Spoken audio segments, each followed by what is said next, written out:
Wow. But yeah, but that's just abject silliness because I can do that. It looks like we got 4 viewers in there. Just in time to hear my silly rendition of the Peanuts parents as lounge singers. Is my impression. Thank you. I'm here all week. Try the veal. Also, for people who get offended by the try the veal remark, remember that veal is no longer treated the way it used to be with the inhumane raising standards. We do butcher what's called yearling calves. They're still veal because they're a year old or less, but a lot of them are still humanely butchered nowadays, and they're humanely raised. They're not kept in confined spaces where they can't move for their muscles to atrophy like they used to be. What you do want to do is make sure that the veal you get is what's called blue veal, um, in order to get that way, because I don't believe in the cruelty of animals thing.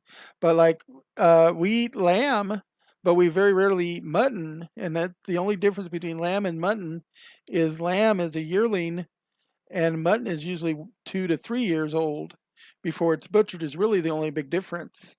Uh, well, in fact, mutton is often, they've sheared it for wool for a few years and then they butcher it for meat afterwards. So it gets 3 or 4 seasons of wool season, and that's harvested, and then it becomes mutton. And mutton is just as good a meat. I've cooked with both lamb and mutton, and I'm telling you, they really not a huge amount of difference. There's a textural difference, sure, but in flavor and stuff, there's a richness in mutton that is makes it worth it. So mutton is just as good to cook with as lamb. It's just that mostly we do year and a half lambs instead of going for the 2 to 3 year mutton um, raising. Because that's the thing is a lot of times in the meat industry, you get an animal and you raise it for a season, and then you butcher it at the end of the season. Now, if you butcher it young enough, it's considered like lamb, or um, it's considered veal because it's a yearling. If, on the other hand, it gets to be over a year and a half old, it's considered beef or mutton. Uh, but nowadays, the actual treatment of the animals is a lot more humane. Now, if you are against eating meat, period, I don't know what to tell you because as a renal patient, I have to eat meat for my renal diet. It's literally like a requirement because the medication I take for what's called phosphorus binding, because we can't process out excess phosphorus, which is existing in a lot of foods. The phosphorus binders only really work on the phosphorus in meat proteins. It doesn't work on like beans and nuts and other alternative proteins that is often used. And I refuse to live on a supplement diet, um, because I believe eating too many supplements is not good for you anyway. You want your food to come naturally, not artificially through processed supplements. So I get my protein by eating protein foods, both animal and vegetable. But a lot of the protein vegetable foods, for one, don't have certain essential amino acids for wound care, and I am recovering from open wounds on my feet. And two, um, like I said, I need to be in a high protein diet anyway for being a renal patient because things like albumin levels and stuff are important. But yet, phosphorus can be easily overloaded and totally throw me into some different types of conditions like phosphorus shock and stuff from getting too much phosphorus, too much potassium, even too much calcium because my system can't filter out the excess because I'm a renal patient. And so since the binders that are used to make you pass some of the phosphorus without absorbing it only works on meat proteins, that pretty much means that I'm mandated to be a meat eater. And it's okay because I'm an omnivore and I like all my food, meats and vegetables both. I'm a Epicurean or a culinary person. I'm a foodie, and I even did a show called Foodie Nerds one time in my unscheduled time where I talked about 10 cultural and ethnic food places to go around the Springfield, Missouri area to go eat. My top 10 picks, and I gave some details why. If you look on my YouTube channel, you'll find the Foodie Nerd Show. You just go to YouTube and search Gamer Seuss, just GamerSeuss, and then you can look up Foodie Nerd, and I'll be my Foodie Nerd Show. You'll also see some of my other recorded shows there because I do try to move my shows from Twitch to YouTube within 7 to 10 days because that's how long the Twitch holds on to them. Now, if nothing at all happens during a show, I may not move it. And sometimes I might miss that 7 to 10 day window. Like, for instance, I was in the hospital from Thursday night until Monday this last weekend because my foot had swollen up and I thought it might be an infection. It did turn out just to be fluid retention because, of course, with the kidney failure, I also hang on to excess fluids. And depending on where they go in the body, they can have different effects. The swelling on my feet made it look like I might have an infection, and it turned out I didn't. And that's actually one of the safest places that you can go to. Uh, and we pulled that excess fluid off. And so that was where I was at all weekend. And I didn't do any streaming from the hospital because, among other things, I never knew when they were going to interrupt me with something I needed to do for the medical procedures. And also, I didn't have permission to put these various doctors and nurses and stuff on my stream, and I wasn't going to stop and get their permission to do so. And you should never broadcast people without their permission. So that's a consideration too. It does look like we have 5 viewers in channel. Nobody's talking, but that's completely all right. It is keeping up my viewership numbers, which I do like. My voice is getting a little raw because I'm out of ice from this cup of ice. I could go in the freezer and get my other cup of ice because I take one and then get home and I store it. This is come and go ice because it's the right consistency to really chew on good. It's good chewing ice, good chawing ice, as the country folk might say. And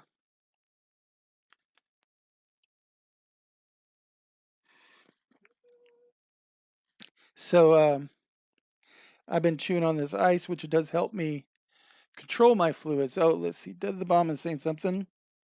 I'm still here, just not talking because I'm playing with some friends right now, but still want to support you. Thanks. Every stream on in the background. Well, that's good too, and I don't mind that. A lot of my friends that they get busy, but they know I'm streaming, will try to put my stream on in the background to help my viewership, and that's helping me towards my road to affiliate. So, thanks. Like I said, I'm looking like I'm probably going to have affiliate by the end of the weekend. So, because of a raid earlier today that really boosted my numbers, but it still helps every little bit. And as long as I can keep my stream average always above 3, it's not going to lower, it's only going to go up. And there's a weighted average system, I think, that's used by Twitch. They haven't published exactly how it works, but I know it's over a 30-day period and stuff. So,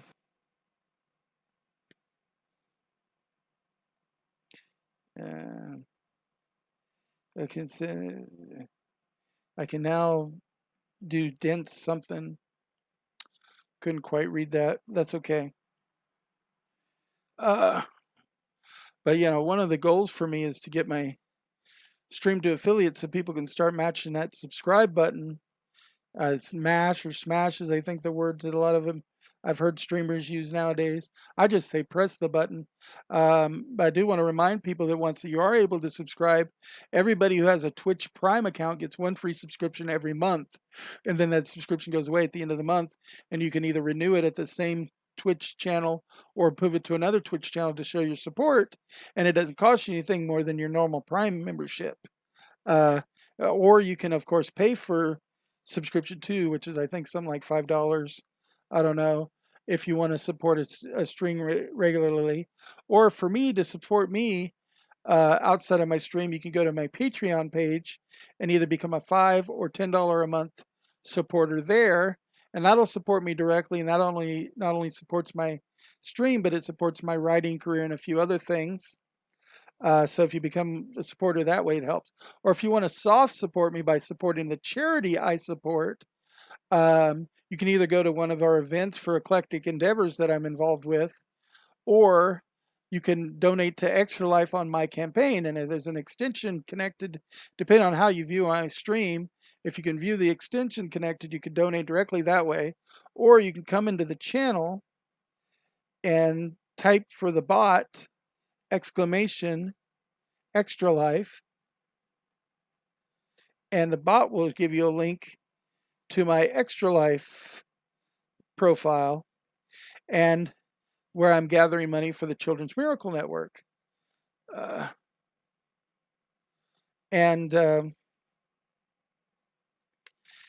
That's another way you can soft support my channel, by supporting the charities that I support. So there's several ways to possibly support me.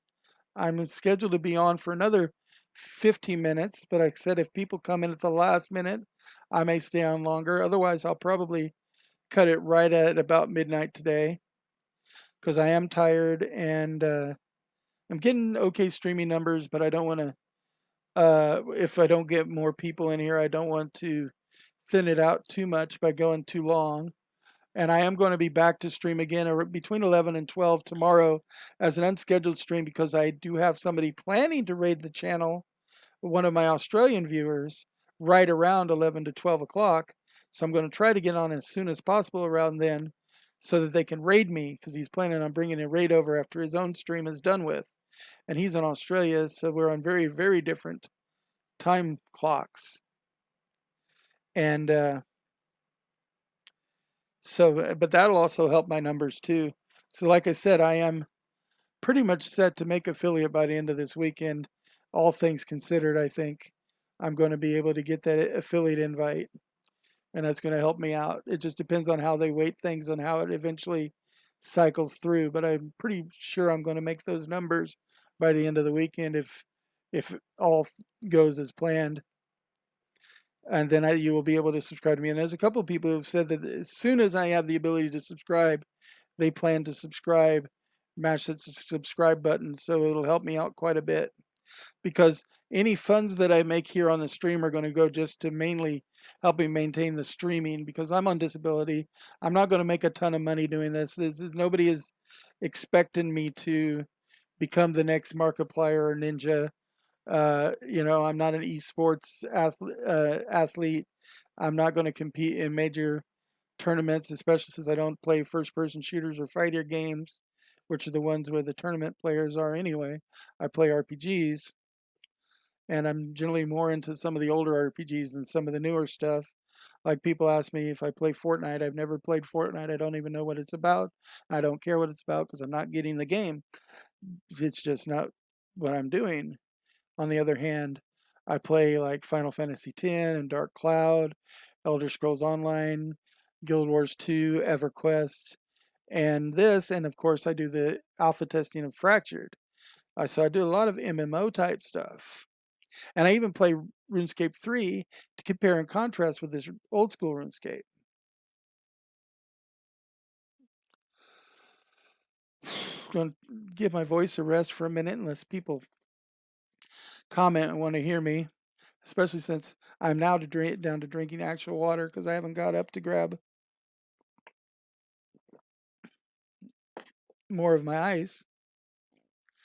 And I'm trying not to necessarily do that, because I want that ice for tomorrow, and I don't get out to grab more ice as often as everybody else, because we try to stay at home.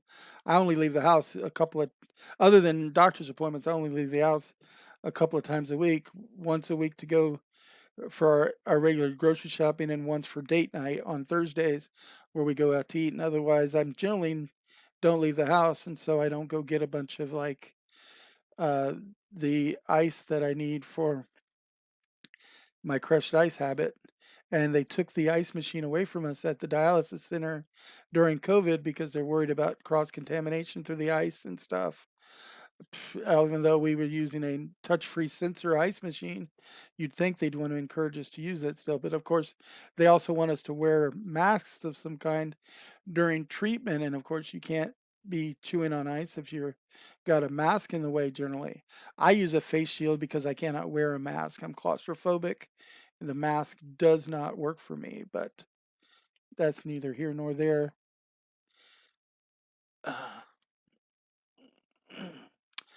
See, how much coal do we have now? 79. So I'm not even at the halfway point of what I need to be for coal yet.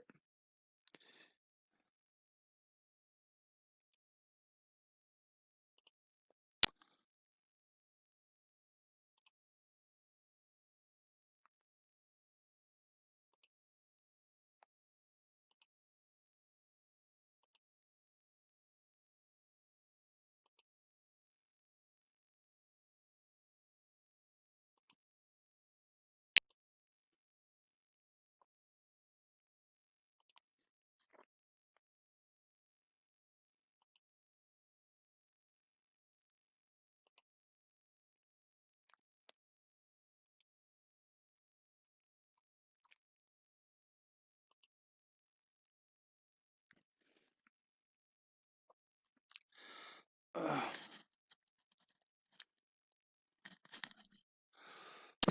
rest my voice just a little bit. Uh, for those who don't know, part of the, when I went to the hospital last week, I was also suffering from a sore throat. And part of that was from talking too much, and part of that was being exposed to something I was allergic to that was triggering the sore throat. And then the actual medication I was using to treat the sore throat doesn't contain something that I'm allergic to. So I have to be cautious about how much of that I was using. And it was kind of iffy whether it was even helping or not because of the fact that the allergen was in it. Because I'm allergic to mint and menthol is in throat sprays. So it was kind of a catch 22. So I'm trying not to get to the point where my voice is so worn out that I'm again dealing with a sore throat. So if I get quiet for bits of time, it's me resting my voice. But I'll eventually start talking again because that's just me. Got about 8 minutes left on my scheduled stream. The last couple minutes will be me setting up to raid the channel over to somebody else because I do like to pass things along with the raid ability, especially since it helped me out so much. I am definitely pro raids. So that will be the last thing I do in channel. Well, I'll take whoever's left in channel and send them over with a raid to another channel to help that channel out. And I'll usually pick the channel that is the most in need of more viewers. So it's the one that has the least viewers.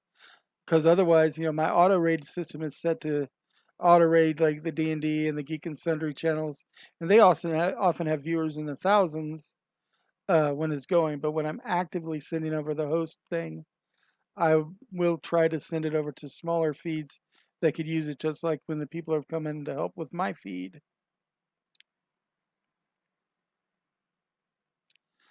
Ugh. I also need to go at midnight anyway because my girlfriend needs to change the bandage on my foot, which is, like I said, part of what started all the trouble in the first place because my bandages get changed every Tuesday, Thursday, and Sunday. Um, just to keep up with the bandaging schedule. And it was just bandaged in the hospital, so tonight will be the first time she's done the bandage change since I got out of the hospital.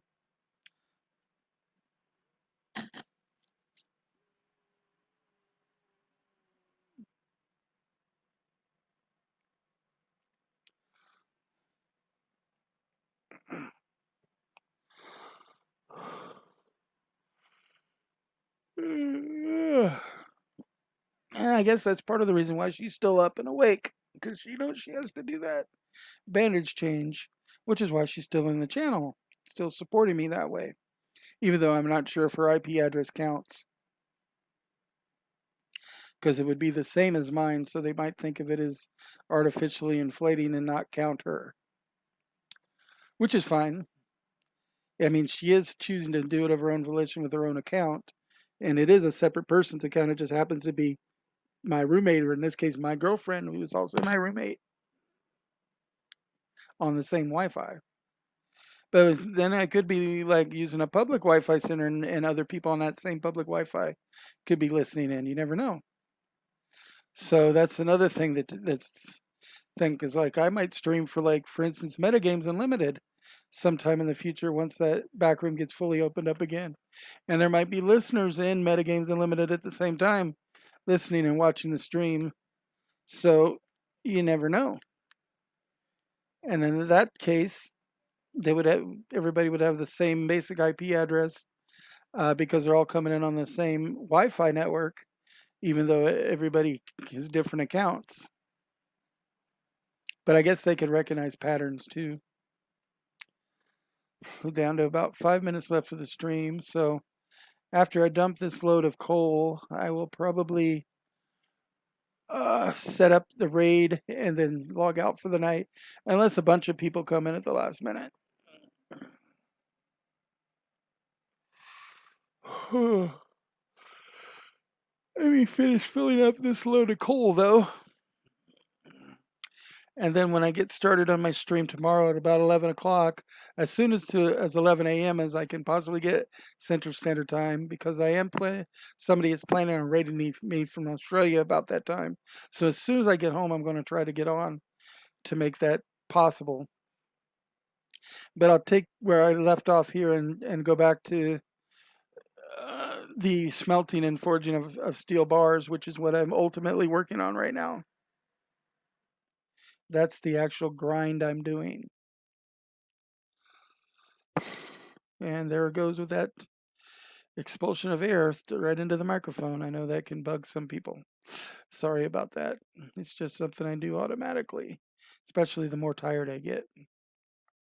And I usually end up doing it when I don't think there's anybody in the channel listening.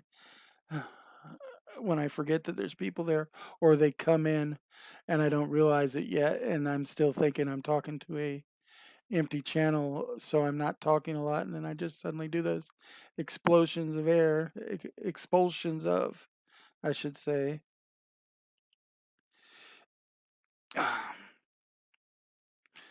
Almost ready. I got about 6 more spots to fill with coal. Go dump this load off, then set up a raid. 5 more. Did pick up another gemstone, though, it looks like, which is cool.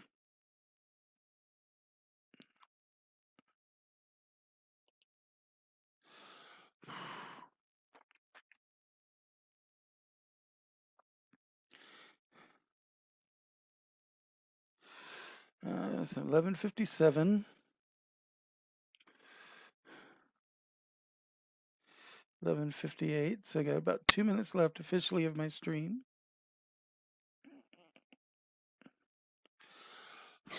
There I go again. Try to blow out the other cheek.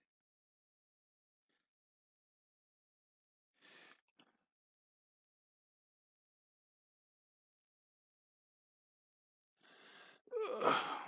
2 more slots to fill.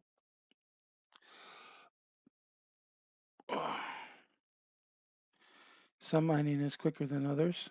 And 1 more slot to fill.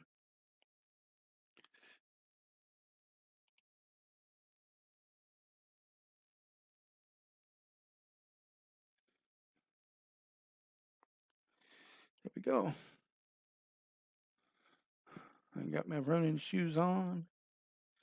Running, running, running. Keep those doggies running, right. Wind and boosting weather. Just for leather.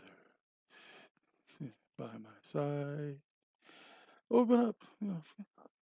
Come in rawhide.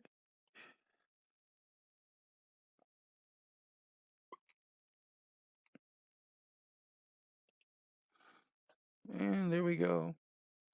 Drop off my last load of coal, which brings me to 105. So I'm about halfway through my coal requirements. Also, I want to dump off that gemstone. Then I'm going to log out of here, set the raid up. Let's see, who from my raid series could use some people. Here's somebody.